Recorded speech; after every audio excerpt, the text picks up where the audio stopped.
السلام علیکم ناظرین، آپ دیکھ رہے ہیں سرعام CID نیوز اور میں ہوں فرا شاہد۔ خبر شامل کرتے ہیں روڑی سے، جہاں میں رپورٹ کر رہے خان عبد المجید۔ ان کا کہنا ہے روڑی کے امیر مولانا عبد الکریم عباسی نے کہا کہ آزادی مارچ کا قافلہ آج رات کو روڑی پہنچے گا۔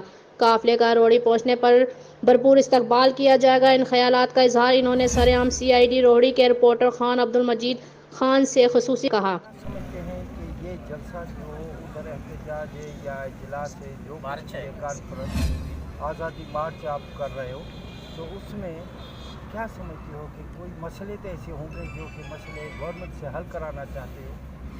ہمارے قائدین نے وہ مسائل سارے وضاحت سے کے ساتھ بیان کر دیے ہیں۔ جو مسائل ہیں، جن مسائل پہ یہ گفتگو ہو رہی ہے، اس وجہ سے ہم آزادی مارچ چاہتے ہیں۔ ایک تو ہم عمران کی استعفیٰ چاہتے ہیں، دوسرا جو ہے یہ نیا جو ہے انتخابی عمل میدان میں آ جائے، نیا انتخاب ہو جائے، یہ چیزیں ہیں کہ کوئی یوٹرن سے ہماری جان چھوڑی جائے۔ مہنگائی انتہا پہ ہو چکی ہے، انتہا پہ غریب کی زندگی اجیرن ہو چکی ہے، غریب کا جینا جو ہے اجیرن ہو چکا ہے۔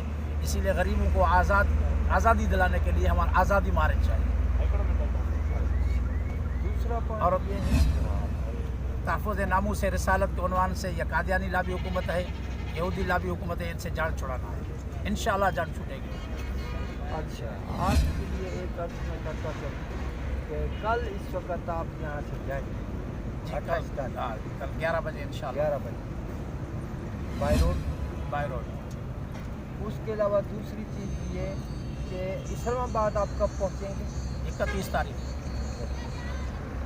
اچھا، آپ کی جو رہبر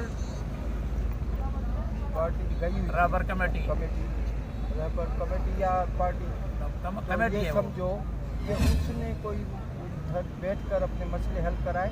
نہیں، انہوں نے ان کی باتیں جو ہے وہ مکمل کامیاب نہیں ہوئی ہیں۔ انہوں نے جو مطالبات رکھے تھے حکومت سے، وہ مطالبات انہوں نے نہیں مانے، تو اسی لیے رہبر کمیٹی واپس آ گئی۔ ہاں، روڑی نمائندہ خان عبد المجید خان، کیمرہ مین ارشاد ڈھنڈن کے ساتھ اس موقع پر مزید جاننے کے لیے دیکھتے رہیے سرعام CID نیوز۔